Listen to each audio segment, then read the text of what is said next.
அண்ணாவின் 117வது பிறந்த நாளான இன்று அவரின் உருவ சிலைக்கு பள்ளி கல்வித்துறை அமைச்சர் அன்பில் மகேஷ் பொய்யாமொழி, நாடாளுமன்ற உறுப்பினர் ஆகியோர் மாலை அணிவித்து மரியாதை செலுத்தினர். தமிழக முன்னாள் முதல்வர் அறிஞர் அண்ணாவின் 117வது பிறந்த தினத்தை முன்னிட்டு தமிழகம் முழுவதும் அவரது உருவப்படத்திற்கு மலர் தூவியும் உருவ சிலைக்கு மாலை அணிவித்து மரியாதை செலுத்தி வருகின்றனர். இதன் ஒரு பகுதியாக இன்று திருச்சி சிந்தாமணியில் அமைந்துள்ள அண்ணாவின் சிலைக்கு தமிழக கல்வித்துறை அமைச்சர் அன்பில் மகேஷ் பொய்யாமொழி தலைமையில் பாராளுமன்ற உறுப்பினர் சல்மா, மாநகராட்சி துணை மேயர் திவ்யா, மாமன்ற உறுப்பினரும் மாநகர செயலாளருமான மதிவாணன் மற்றும் கட்சியினர் 200க்கும் மேற்பட்டோர் மாலை அணிவித்து மரியாதை செலுத்தினர். பின்னர் அமைச்சர் அன்பில் மகேஷ் பொய்யாமொழி கூறுகையில், தமிழ்நாட்டின் நாடாளுமன்ற உறுப்பினர்கள் விகிதாசாரத்தை குறைக்கும் நியாயமற்ற தொகுதி வரையறைக்கு எதிராக போராடுவோம். வாக்காளர் பட்டியல் மோசடி மூலம் தமிழ்நாட்டு மக்களை வாக்குகளை பறிக்கும் SIR எதிராக நிற்போம். நீட் மற்றும் இளைஞர்களை முடக்கும் எந்த திட்டத்தையும் எதிர்த்து நிற்போம். தமிழ் மொழி பண்பாடு மற்றும் பெருமைக்கு எதிராக எந்த ஒரு பாகுபாட்டையும் எதிர்த்து போராடுவோம் என உறுதிமொழியை வாசிக்க கட்சியினர் உறுதிமொழி ஏற்றுக்கொண்டனர்.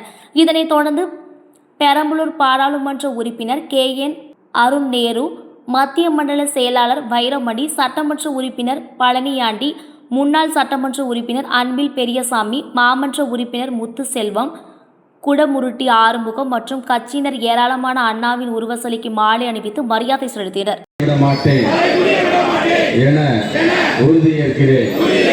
நான் வாக்குரிமையை பறிக்கும் SIRக்கு எதிராக நிற்பேன். தமிழ்நாட்டை தலைகுனிவிட மாட்டேன் என உறுதியேற்கிறேன். நான் எதிர்த்து நிற்பேன். நம் மாணவர்களுக்கு உரிய கல்வி நிதிக்காக போராடுவேன். ஒருபோதும் தமிழ்நாட்டை தலைகுனிய விட மாட்டேன் என உறுதியேற்கிறேன்.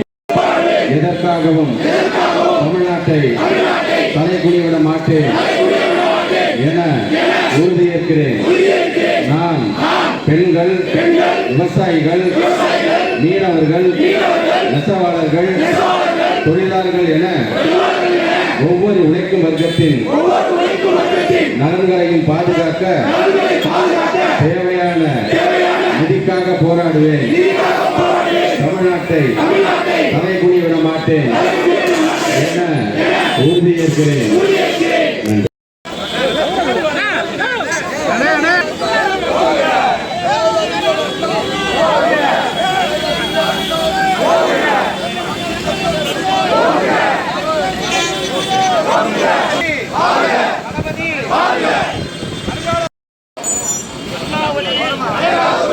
பாதிக்கப்பட்ட சமுதாயம்